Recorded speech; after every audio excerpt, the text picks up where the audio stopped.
Hello, and welcome to the Dr. Toomer Talk Show. So, I'm going to talk about sabotage today because it is one of the reasons that I see for most people who are unable to succeed in a weight loss process. And many times when people are in a sabotage cycle, they don't even realize it.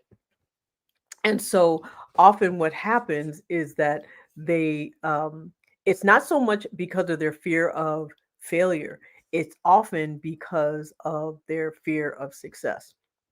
And so that's why I like to talk about sabotage so much because it's so easy for it to happen without anybody even knowing it and knowing why.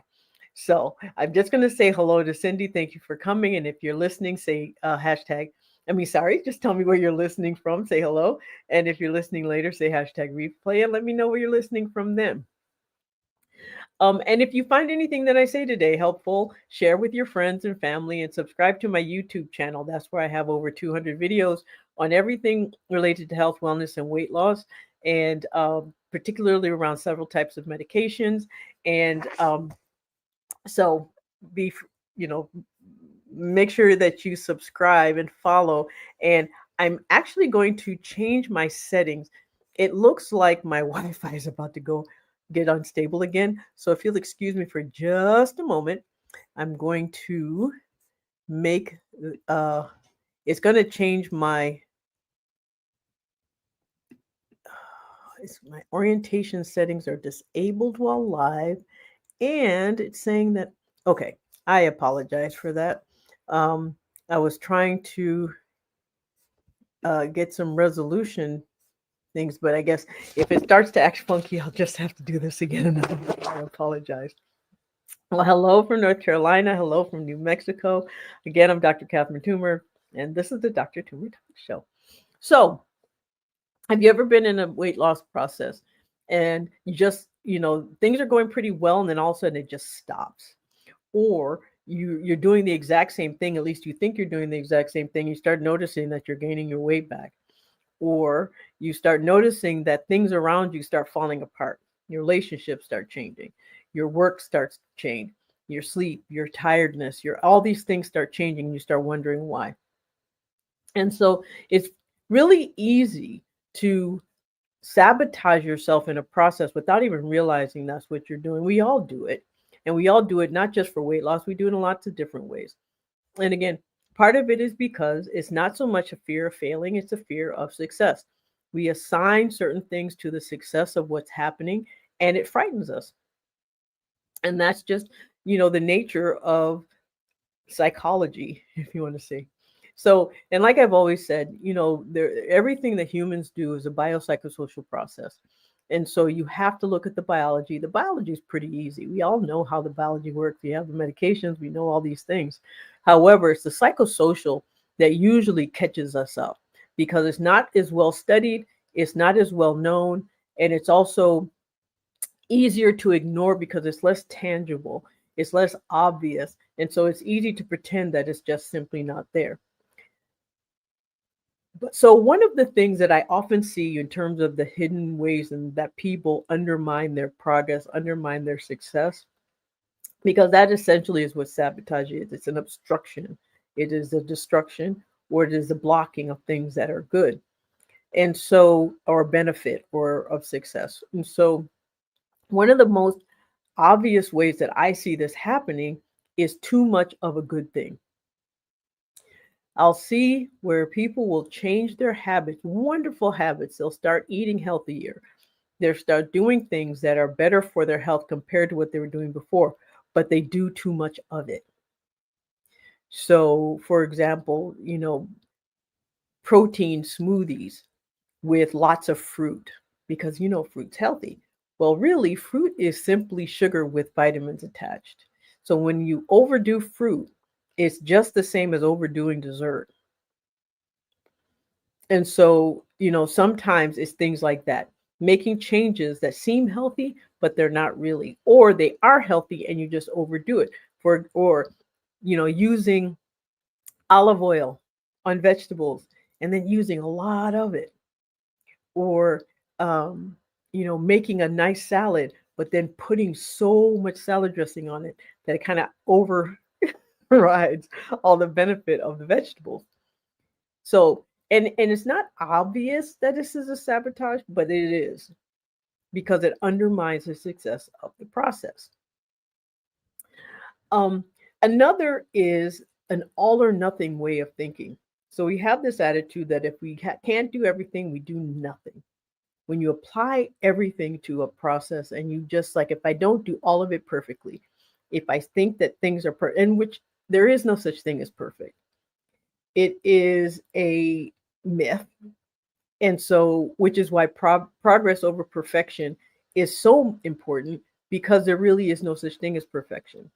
And depending on who you, and it's relative. So depending on who you ask, one person might say, oh, that's perfect. And someone else say, no, it's not. So it just really doesn't. You can't really go by that. So, but when you have this all or nothing mentality, anytime you don't do something that you think is not done perfectly, you kind of let everything else go. If you feel like eating chocolate is the worst possible thing you can do in your weight loss process, and you eat a piece of chocolate, then all of a sudden it's like, you're like, well, I eat chocolate, so I'm just going to go ahead and eat whatever I want for the rest of the day. As someone who loves chocolate, I can tell you, and who has lost 100 pounds, I can tell you, you can eat chocolate and still lose weight, because I'm a perfect example of that. I'll tell you how another day. But, and so that's one. So just, understanding that you can do things in increments, understanding that you can do things, better, maybe not, they're not the best that you can do, but sometimes good is good enough. Sometimes just good enough is just good enough, so that's also another form of sabotage, is putting so much pressure on yourself that you cannot maintain the level of perfection that's required to keep your process going. Another that I see is people rewarding themselves with food. And I've done this too. We do this often. We have a really bad day and we're like, okay, I'm going to have a piece of cake. And it's not even a stress eating reaction. It's actually just a reward reaction. You're having a good time, so you're just going to eat because you want to. You had a big win at work or at school or at home, and you're like, okay, woohoo, I'm going to celebrate and I'm going to eat something, which is fine if it's not something that derails your process. However, if it does derail your process, then, rewarding yourself with food counter kind of the process in what you're trying to do. And then the next one is, losing progress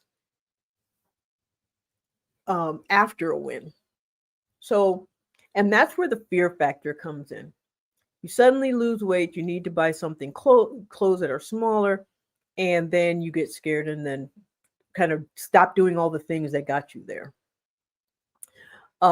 Start saying that you're feeling off. You hit a goal and then there's other problems that you feel are the case. And so you undo all the things that you did to get you there.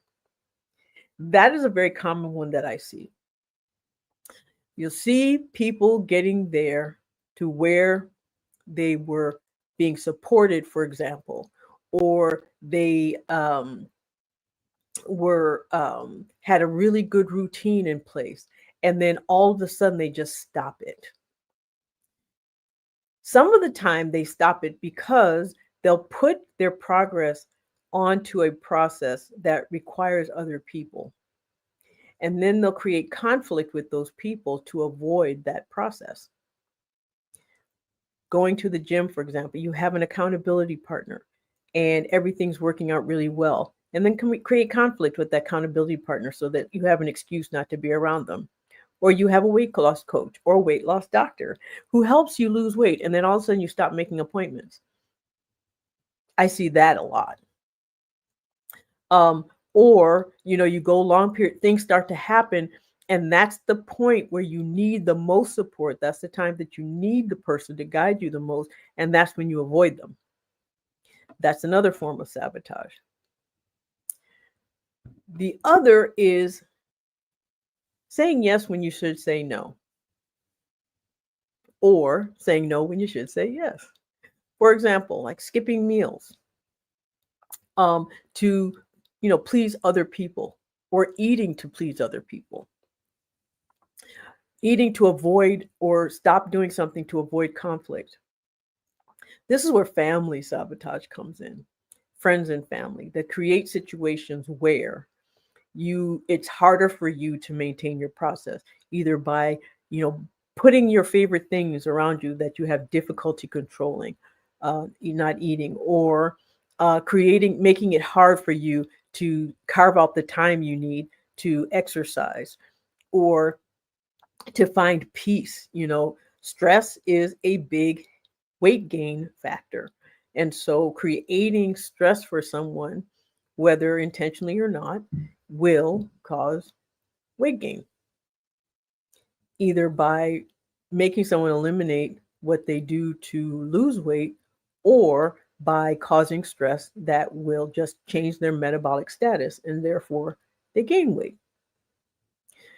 And I see that a lot. And usually that's a combination of self-sabotage plus external sabotage acting in concert with one another. And you often see this around activities, particularly when success starts to happen. That, again, a fear factor, either because of someone else's fear of success and someone else's fear of what it is that might change if you change. So again, self-sabotage is common. It is often not very obvious. And so if you start having success and you start reaching a goal, and this isn't just for weight loss, really, this is for any goal. If you start reaching a goal and then you start noticing that the benefits and the progress starts to reverse, always look and see if there's something that you're doing or not doing that is causing that to happen that you're not even aware of. And if you are aware of it and you recognize what it is, then think about why it is that you haven't or can't go back to what you were doing before. Was it too extreme? Was it something that didn't fit into your lifestyle? Or was it disruptive? Or was it truly some fear of the success you were having that made you stop? So again, I'm Dr. Catherine Toomer. This is the Dr. Toomer Talk Show. And you can find me on YouTube. So please follow me on YouTube, subscribe to my YouTube channel, and share my videos with people, your friends and family, if you find them helpful. I'm here every Tuesday live. And I want to say hi to Cindy, Awaji from North Carolina, Elizabeth from North Carolina, and Denise from Pennsylvania. Thank you for coming. So if you have any questions, now is a good time to ask. I always have a Q&A at the end of all of my sessions. And it can be really about this topic or some other. It can anything health, wellness, or weight care related. So if you have questions, now's time to ask. And if you can think of something later, you can always write to me at help@drtoomer.com, or you can go after the video and leave comments. I do respond. Many people know that if they leave comments, I answer them. Cindy said, you found therapy very helpful. Yes, therapy is a wonderful way to sort of determine those unconscious blocks that you may not be aware of there. I also found that hypnotherapy also works very well for that. Now, that's not for everybody, but it helps. Rochelle, good afternoon. Happy Tuesday to all. Hope you're having a good week. Thank you. I hope you are too. So again, if you have any questions, I know this is a rather quick one today, for a couple of reasons. My daughters are home, and tomorrow's my husband's birthday, and it's Father's Day on Sunday. So I'm kind of like all over the place, trying to get things ready and get things done and enjoying my life. And not saying I don't enjoy this, but life. I just kind of go with the flow of it. But if you haven't, okay, so question, Dr. Toomer, I'm in maintenance after losing 82 pounds. Well, congratulations, good for you. On 5 milligrams still, I'm assuming that's tirzepatide. How do I slowly start to increase my calories without gaining too much weight back? So, is there a reason you feel the need to increase your calories? Now, if you've lost 82 pounds, whatever you were doing worked. And so you don't really have to change much unless you feel that you're not getting enough nutrients or that you're under eating, that your calories are too low. If you feel that your calories are too low, um, then it's the type of calories. So if you start gaining weight, it's not that you're eating more calories, it's eating, certain type of calories. If you add calories in the form of protein, rarely do you gain because you just can't eat enough. If you add calories in the form of vegetables, you're not going to gain. If you feel you need the calories for some other reason because you're building muscle or some other way, you're not going to gain weight because your muscles are going to need it. So you're currently eating about 1,200, 1,350 now, and 136 pounds now. I mean, you don't have to eat more. I'm not sure why you feel the need. Did someone tell you needed to eat more calories? The best thing to do if you feel that you need more nutrients, just take that in the form of supplements and just continue eating. I mean, if you're not losing weight, then what you're eating is maintaining the weight you are. It's maintaining your body functions. And so if you feel that you're getting weak and you're under eating and you want to eat more, then you just increase your muscle mass along with your calories if you don't want to gain weight. So that's the way to do it. If you want to eat more without adding weight, well, adding fat, because if you add muscle, the number on a scale may go up, even if your size doesn't. Did that make sense? I hope. So yeah, eat more, muscle more. You are told to increase your calories by your doctor. I also have a 13-year-old gastric bypass patient. I'm also a 13-year. So if you feel you need to eat more calories, and you don't want to gain weight, then increase muscle mass at the same time. And so what you do is you eat more calories in the form of protein and vegetables, and you can in healthy fats, but not in the form of carbohydrates. That's just the way to do it. I hope, does that answer your question? And it depends. And one being 136 doesn't mean much. It really depends on your height.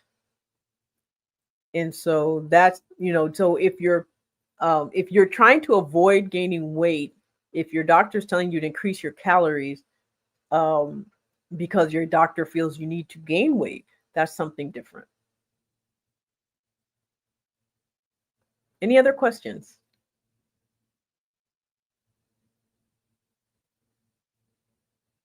Oh, if you don't feel you need more food, then you're fine.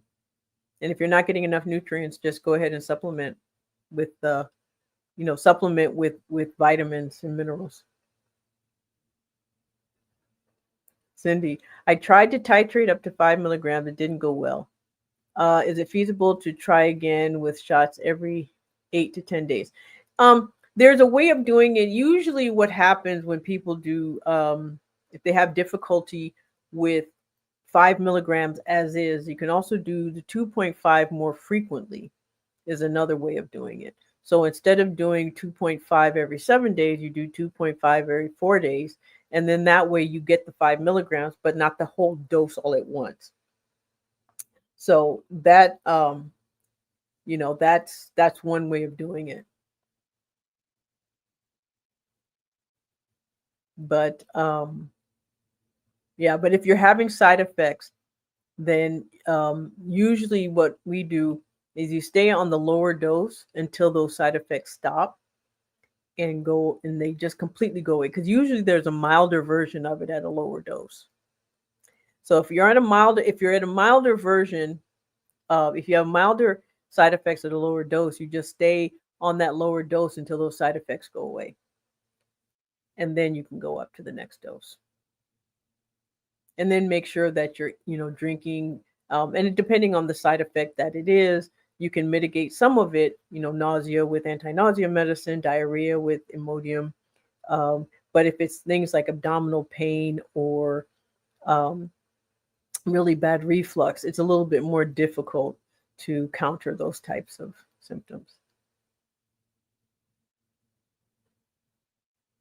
You said insurance won't pay for it every. Yeah, I mean, you can try every 5 to 7. It really just depends on the severity of the side effects, how much they disrupt your life, how long the symptoms last, and how soon they come on after taking the medication. If it's something that's tolerable and that you can counter with something else, that's fine. But if not, then you just don't allow your life to be disrupted by a medication. That when there's other things that you can do that can do the same thing without the problems.